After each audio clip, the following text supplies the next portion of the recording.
Imagine this: a nation of over 200 million people, rich in diversity, where Muslims, Christians, and countless ethnic groups have lived side by side for decades.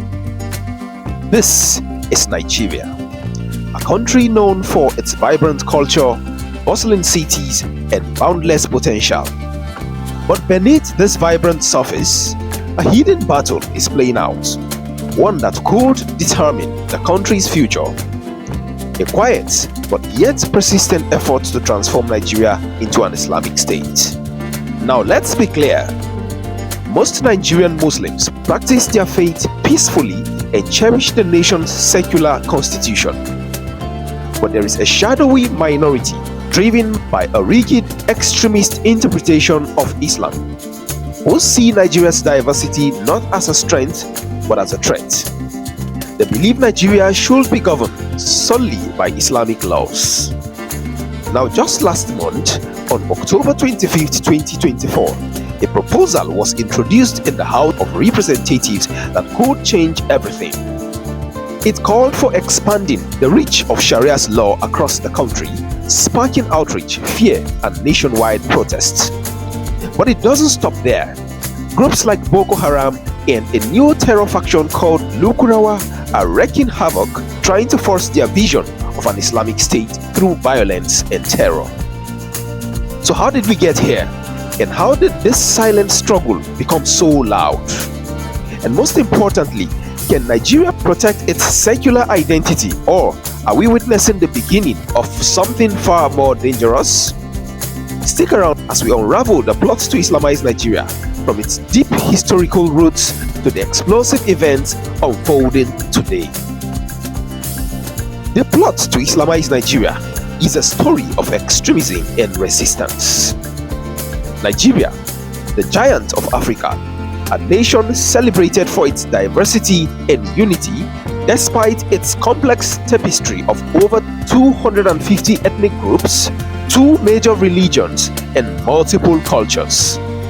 But within this mosaic lies a hidden battle, the struggle to maintain its secular identity amidst a subtle yet persistent agenda to Islamize the nation. This story, set against the backdrop of political maneuverings, violent extremism, and constitutional controversies, reveals how radical elements have sought to tip Nigeria's political balance towards a theocratic state. But first, let's understand the difference between the Muslim versus the Muslim fundamentalist. In Nigeria, there is a vast difference between a Muslim and a Muslim fundamentalist. A Muslim is an adherent of Islam who peacefully follows the teachings of the Prophet Muhammad, emphasizing faith, prayer, charity, and coexistence with people of other beliefs. In contrast, a Muslim fundamentalist interprets Islamic teachings rigidly, believing in the literal implementation of Islamic law and often rejecting any form of modernity or secularism. This extremist worldview is what drives groups like the recently discovered Lukurawa and Boko Haram to advocate for the Islamization of the entire nation, even by force if necessary. It is crucial to understand that most Nigerian Muslims practice their faith peacefully and are committed to the nation's secular constitution. However, fundamentalists view the country's secular framework as an obstacle to what they perceive as divine law. This distinction is critical as it shows that the agenda to Islamize Nigeria is driven not by ordinary Muslims but by a minority of radical elements who exploit religion for political ends. But are there historical records of Islamization efforts in Nigeria? Nigeria's history is dotted with efforts to expand the influence of Islam, often through both political maneuvering and violent extremism.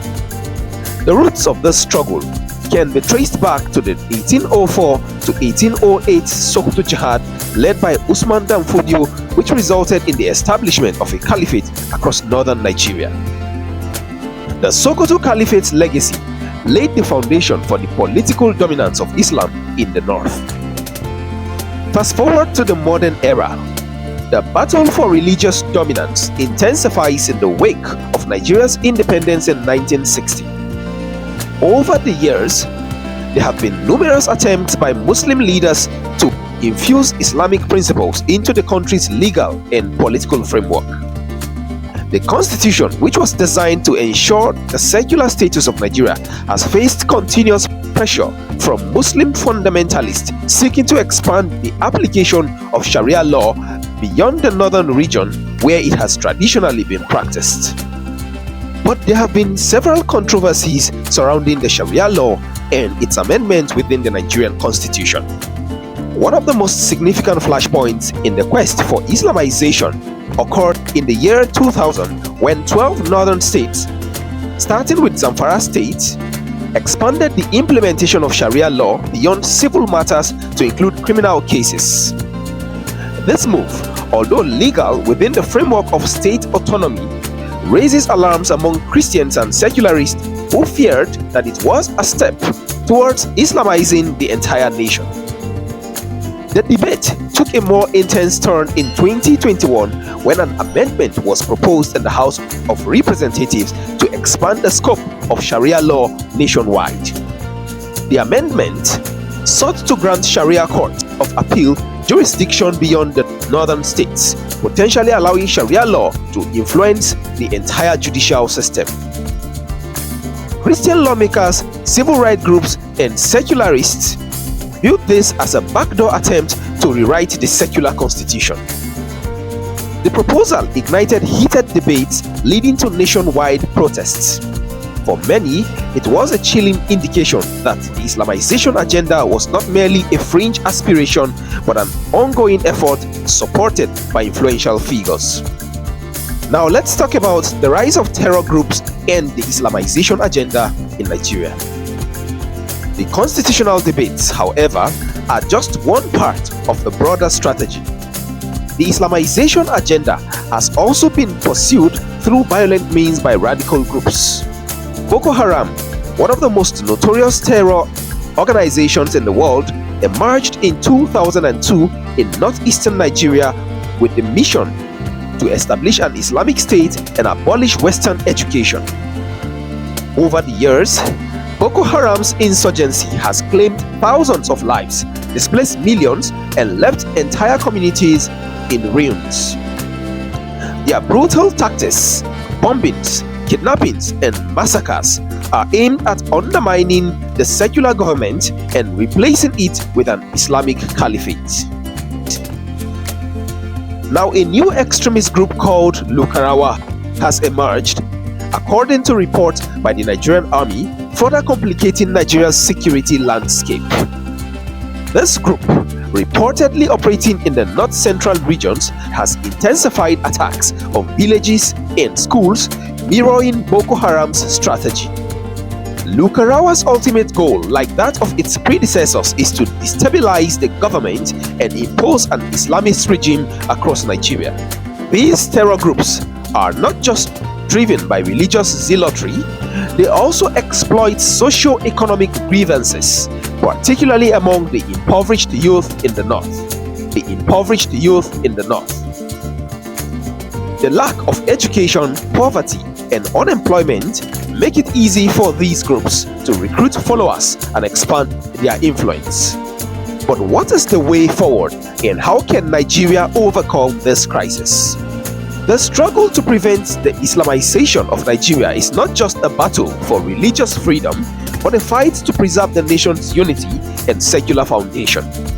And there are few strategies that could help Nigeria resist this agenda. First, the strengthening of the constitution. The Nigerian government must firmly uphold the secular nature of the constitution, as any attempts to expand the scope of Sharia law nationwide should be decisively rejected. The constitution, to clearly delineate the boundaries between religious and state matters, should be amended if necessary. Also, promoting interfaith dialogue is another strategy. Religious leaders from both Muslim and Christian communities must come together to promote peace and coexistence. The government should support initiatives that encourage understanding between different faiths, emphasizing that extremism does not represent the beliefs of mainstream Muslims. Addressing socio-economic inequality is another way forward. Poverty and lack of opportunity fuel radicalization. The government must invest in education, job creation, and infrastructure development, especially in the northern regions, to undermine the appeal of extremist groups. But there is also the need for intensifying counter-terrorism efforts. The Nigerian military and security forces need to intensify their efforts to root out terror groups like Boko Haram and the Lukurawa. However, a purely military solution is insufficient. Intelligence gathering, community policing, and de-radicalization programs must complement the use of force. But not much can be done without the empowerment of local communities. Local leaders and communities must be empowered to resist extremist influence by involving traditional and religious leaders in counter-terrorism initiatives. The government can further foster resilience at the grassroots level.